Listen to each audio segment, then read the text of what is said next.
99వ సంవత్సరాల క్రిస్మస్ వేడుకలకు మెదక్ చర్చ్ అందమైన విద్యుత్ బల్బుల కాంతిలో ముస్తాబైంది.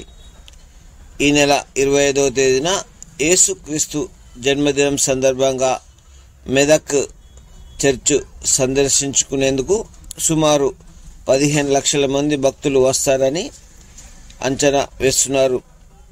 మహాలక్ష్మి పథకంలో ఉచితంగా మహిళలకు ఇవ్వడంతో మహిళా భక్తులు ఇటీవల ఆదివారంలో 80% మంది ఎక్కువ వచ్చారని నిర్వాహకులు తెలిపారు. గురువులు ప్రార్థనలను చేసేందుకు వారు సంసిద్ధంగా ఉన్నారు. మెదక్ జిల్లా కలెక్టర్ ఆధ్వర్యంలో ఏర్పాట్లను సమీక్షించారు. మెదక్ డిఎస్పీ ఫణీంద్ర ఆధ్వర్యంలో పోలీసు బందోబస్తు ఏర్పాటు చేస్తున్నారు.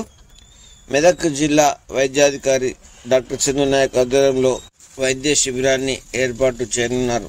60 సంవత్సరాలు పైబడిన భక్తులు విధిగా మాస్క్ ధరించాలని వైద్యాధికారి సూచించారు.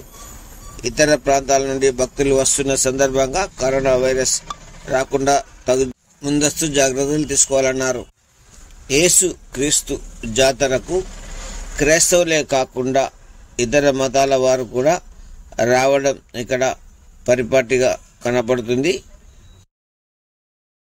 భక్తుల కోసం విడిదిలు ఏర్పాటు చేశారు. మంచినీటి సరఫరా కోసం ఏర్పాట్లను సమీక్షిస్తున్నారు.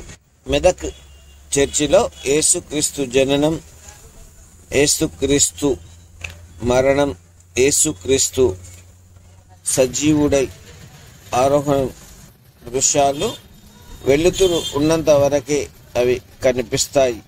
మెదక్ డయాసిస్ అధ్యక్షులు గురువులు శాంతయ్య ఆధ్వర్యంలో ప్రత్యేక ప్రార్థనలు నిర్వహిస్తారు. మెదక్ బిషప్ పద్మారావు వేడుకల్లో పాల్గొనేందుకు మెదక్ రానున్నారు.